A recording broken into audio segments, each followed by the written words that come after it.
Hey guys, it's Jamie, and in this video, we are talking about how to use events in Dentrix. So, how to create events on the schedule that are going to help organize your schedule, block times off, have reminders for yourself, and all of that. So, let's get into it. Okay, so we're going through creating events on the schedule. So something like this, where you have time blocked off, or you just want to make a note to yourself, or anything like that, you can create these. Dentrix calls them events. So to do this, you want to right click on the schedule wherever you want your event to be created and click schedule event. Now in here is where you want to set all of the parameters for this event. So in this team meeting example that's back here on the schedule, it's in all of the operatories for this time frame. So everyone in the staff will be here for this team meeting. So you can click all to select all operatories. If this only pertains to operatories 1 and 2, etc., you can change this here. You want to set the event time, so the start time and end time. You can choose to close the operatory for the full day. And then this is where you can create multiple events all at once. So here you can select the days and you can have a start time, end time. So if you do a weekly meeting every Monday, you can start it here, create an end date, and say every Monday, clear all, and just make it on Mondays and change the date for the rest of the year. Every Monday, we're doing this meeting. You type in the description right here. This is what it will show right here. So this is where it says team meeting. This is the description. You can choose to center it if you want. You can see here in the background, it's justified to the left. You could also have it centered if you'd like.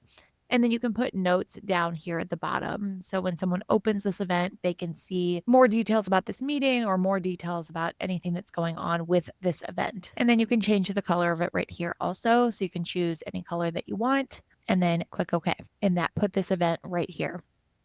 Now I could go back in here, double click on it to change this again. So say I meant to make this an hour, I could go back in and retype this time in, or I can just simply drag this down like you do for an appointment. And then you can see when you hover over it, it will also give you the notes. So if I wrote notes in there, it would show them here, or you can double click in it to get additional information. And then when you delete an event, so if it's a one-off event, like this one here, you can just simply right click and delete event. It will ask you, do you want to delete this event? And say yes.